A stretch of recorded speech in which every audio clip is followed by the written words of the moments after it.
तो का हाल बा भाई लोग? अरे हमार लाड़वा का हाल बा भाई? कैमरामैन हाँ एगो जोगिरा का के सुनाई। सुनाओ सुनाओ। तो सुन सारा जोगिरा सारा वाह भाई वाह वाह खिलाड़ी वाह। डहरा डहरा जात रहनी पहिनी एगो लोटा कैमरामैन के गाड़ी में बढ़न बढ़न झोटा। सर तू अरे सरवा सब लोग खेलेला रंग अबीर से।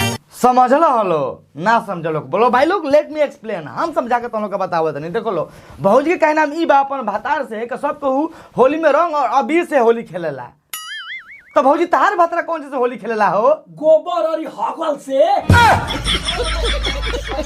तू तो खिलवाड़ करे लगेला शरीर से। अच्छा now I am got it. अब देखन जाके हम समझनी है कि भाई लोग की भौजी के कहे नाम कौन सी बाबे मतलब सबको होली में मतलब होली में जितना भी भौजी का मर्द बड़ा था अबीर होली से रंग खेल सन जब नहीं प्रमोद भैया बना तवन अपन मेहरारू के सभी से ही होली खेलत रहन। आई मीन समझ सकत रहो कि कौन होली खेले के कोशिश करत रहन। का का का, का कौन सी कहला प्रमोद भैया तनी फिर से खाली कहब। चूना ए मर्द नहीं चोली में चूना डालबो तो ओकरा से कौन चीज हुई हो? खैनी बनी। अरे सरवा ही लाड़वा ना बनी ना सरवा कैमरा में कैसे कहते बे के चोली में खैनी बनी ये मर्द नहीं चोली में तो खैनी बनावल ऑलरेडी रहेला खाली ओकरा के हेतरी हेतरी मिस के खाए के रहेला। अब कानवा मुंह तक खतरा सारा अगला वीडियो लगावा। रंगों से ज्यादा रानी मजा मिले दुगुना।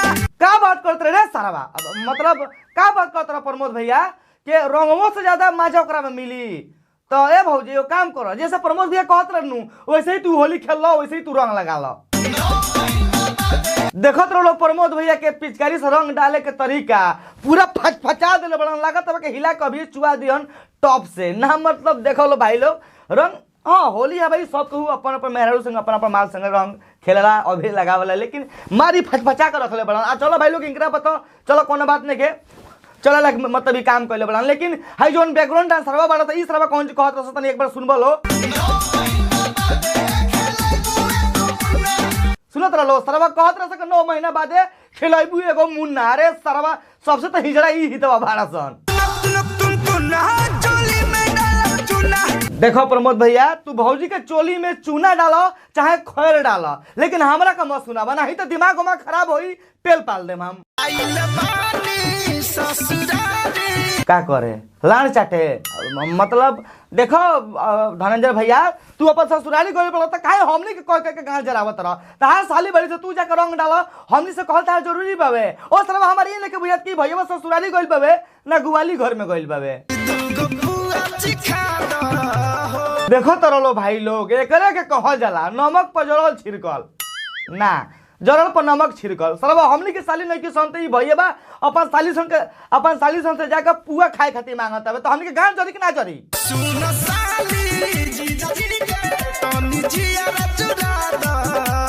तनी जियरा जुड़ा दो हो कैमरामैन। हाँ इस तरह जियरा जुड़ावल कौन के कहल जाला रे? पटक के पेलल। जनी साली के रंग डाली जीजा ढोढ़ी उघार के।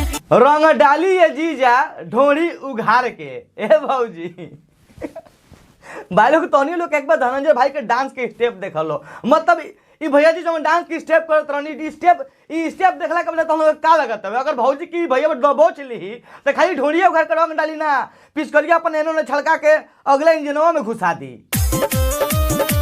अरे सरवा सन ई कौन टाइप के पिचकारी हरे सरवा पिचकारी कम आ मूसल ज्यादा बुझाता हमरा। वाह क्या कॉन्फिडेंट है ना मतलब भौजी के कॉन्फिडेंट लेवल देखो लो भौजी अपन जीजाबा से होली में पूछती है का हाल चाल बे भौजी हाल चाल लोगन के होली में खराबे रहेला कब उठा के पटक के पेल दिया था टॉप से पता ना चली तो हम लोग के बुझाई।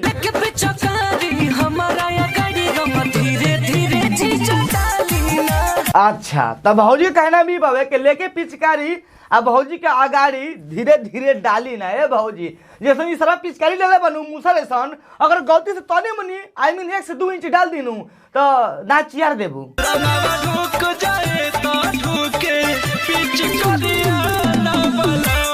वाह का बात बावे।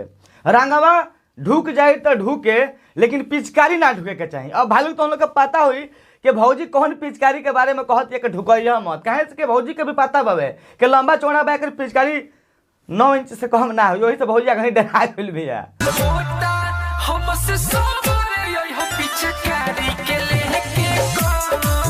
अब सरवा हमार ई देखे बुझात के पिचकारी के कहिया से कवर आवे लागल रे।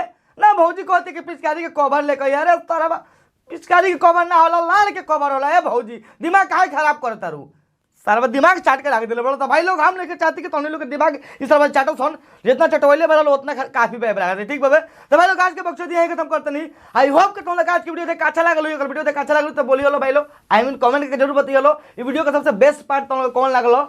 ठीक बाबा, हम सबका कमेंट आजकल पढ़े की कोशिश करते नहीं और सबका के रिप्लाई करे के कोशिश करते नहीं। तो ये वीडियो का बेस्ट पार्ट कौन सी लगा कमेंट करके जरूर जरूर जरूर बताइए। और भाई लोग वीडियो का लाइक कर मत भूलिए, प्लीज यार जरूर लाइक मार दियो वीडियो के, अगर वीडियो देख अच्छा लागल तब। और भाई लोग जल्दी तो हम सब्सक्राइब करके ना करें तो प्लीज हो सके वीडियो का नाम मतलब हो सके तो चैनल को सब्सक्राइब कर लियो और बेल आइकन के ऑल में प्रेस कर दियो, ताकि हम जब भी न्यू वीडियो अपलोड करें सबसे पहले तुम लोग को मिल जाए। ठीक बाबे, मैं जी फिर से नेक्स्ट वीडियो में, तब तक के लिए